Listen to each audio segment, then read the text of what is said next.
So you see, all I'm trying to say is that the basic common sense about the nature of the world that is influencing most people in the United States today, the fully automatic model, is simply a myth. If you want to say that the idea of God the Father with his white beard on the golden throne is a myth, in the bad sense of the word myth, so is this other one. It's just as phony and has just as little to support it as being the true state of affairs. Why? And let's get this clear. If there is any such thing at all as intelligence and love and beauty, well, you found it in other people. In other words, it exists in us as human beings. And as I said, if it is there in us, it is symptomatic of the scheme of things. We are as symptomatic of the scheme of things as the apples are symptomatic of the apple tree or the rose of the rose bush.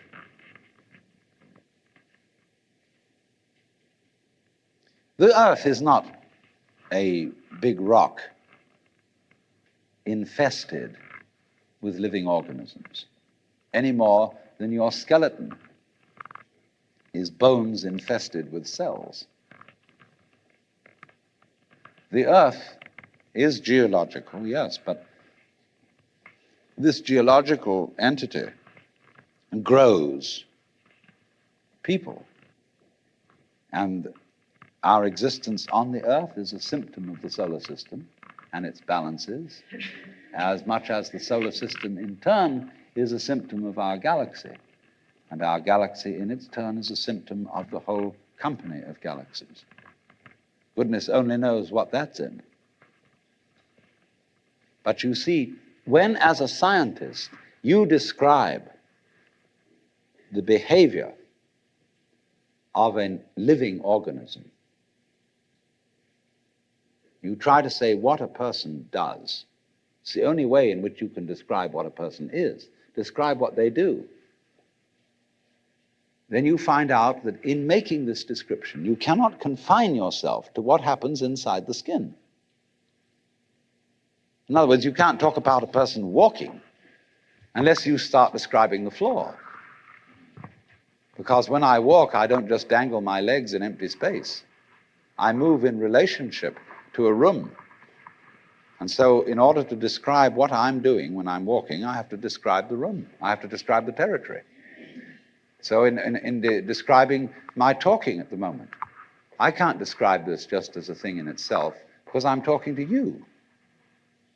And so what I'm doing at the moment is not completely described unless your being here is described also. So if that is necessary, if in other words, in order to describe my behavior, I have to describe your behavior and the behavior of the environment, it means that we've really got one system of behavior. That what I am involves what you are. I don't know who I am unless I know who you are. And you don't know who you are unless you know who I am. There was a wise rabbi once said, if I am I because you are you, and you are you because I am I, then I am not I and you are not you. In other words, we're not separate. We define each other. We're all backs and fronts to each other. You know, you can't, for example, have two sticks. You lean two sticks against each other and they stand up because they support each other. Take one away and the other falls. They interdepend. And so in exactly that way, we and our environment and all of us and each other are interdependent systems. We know who we are in terms of other people. We all lock together. And this is, again and again, the serious scientific description of how things happen. And any good scientist knows, therefore, that what you call the external world is as much you as your own body. Your skin doesn't separate you from the world, it's a bridge. through which the external world flows into you, and you flow into it. Just, for example, as a whirlpool in water, you could say, because you have a skin, you have a definite shape, you have a definite form. All right? Here is a flow of water, and it suddenly does a whirlpool. And then it goes on. The whirlpool is a definite form, but no water stays put in it.